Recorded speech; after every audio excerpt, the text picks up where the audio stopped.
বিশ্ব ফুটবলের নান্দনিকতার নাম আর্জেন্টিনা। ব্লু আর হোয়াইট জার্সির মায়ায় বুঁদ বিশ্ববাসী।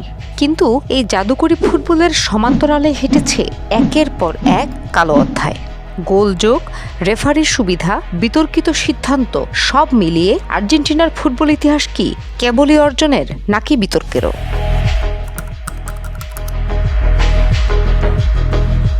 বিতর্কের শুরু ১৯৬৬ সালের ইংল্যান্ড বিশ্বকাপে।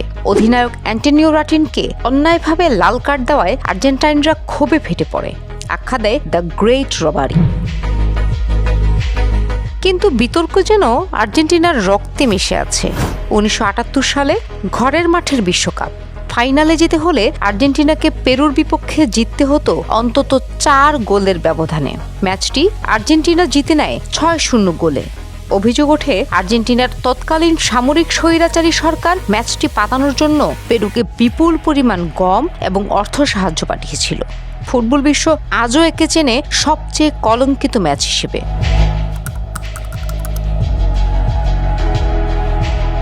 তবে সব বিতর্ককে ছাপিয়ে যায় ১৯৮৬ সালের মেক্সিকো বিশ্বকাপ। ইংল্যান্ডের বিপক্ষে ডিয়াগো ম্যারাডোনার সেই বিখ্যাত হ্যান্ড অফ গড।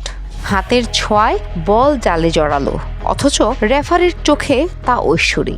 পরবর্তীতে বিশ্বকাপ জিতলেও ইতিহাসের পাতায় চিরকালের জন্য দাগ কেটে যায় এই গোল। বিতর্ক থামেনি এখানেই। ১৯৯০ সালের ইতালি বিশ্বকাপ, চির প্রতিদ্বন্দ্বী ব্রাজিলের বিপক্ষে প্রি কোয়ার্টার ফাইনাল ম্যাচের এক পর্যায়ে ব্রাজিলের ডিফেন্ডার ব্যাংকোকে আর্জেন্টিনার মেডিকেল স্টাফরা একটি পানির বোতল দেন। সেই পানি খাওয়ার পরেই মাঠে ঝিমিয়ে পড়েন ব্রাঙ্কো। পরবর্তীতে ম্যারাডোনা নিজেই স্বীকার করেছিলেন ওই বোতলে শান্তিদায়ক ওষুধ মেশানো ছিল। ফুটবল ইতিহাসে যা হোলি ওয়াটার স্ক্যান্ডাল নামে পরিচিত। আধুনিক ফুটবলেও এই ঝাঁজ কমেনি।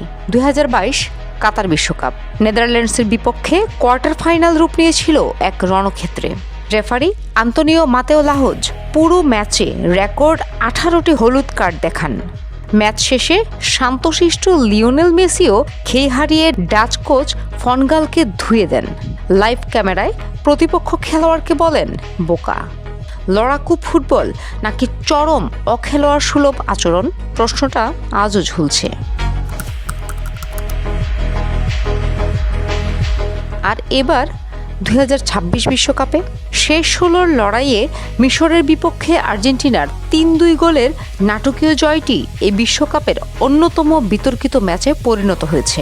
রেফারির নজিরবিহীন পক্ষপাতিত্ব, বাতিল গোল আর পেনাল্টি বঞ্চিত হয়ে টুর্নামেন্ট থেকেই ছিটকে গেল মিশর। ভিএআর বিতর্ক এবং আর্জেন্টিনার ১৩টি ফাউলের পরেও কোনো কার্ড না দিয়ে মিশরের ৪ জনকে কার্ড দেয়াকে পক্ষপাতিত্বের শীর্ষে দেখছেন বিশ্লেষকরা। এই নিয়ে আর্জেন্টিনাকে ফিফা পুত্র এবং ফিফান্টিনা বলে ট্রল করা হচ্ছে সামাজিক যোগাযোগ মাধ্যমে। প্রতারণা, কূটনীতি নাকি স্রেফ জেতার জন্য যে কোনো পর্যায়ে যাওয়া? আর্জেন্টিনা দলকে আপনি ভালোবাসতে পারেন, ঘৃণা করতে পারেন, কিন্তু এড়িয়ে যেতে পারবেন না। কারণ বিতর্ক ছাড়া আর্জেন্টিনার ফুটবল যে বড্ড রঙহীন।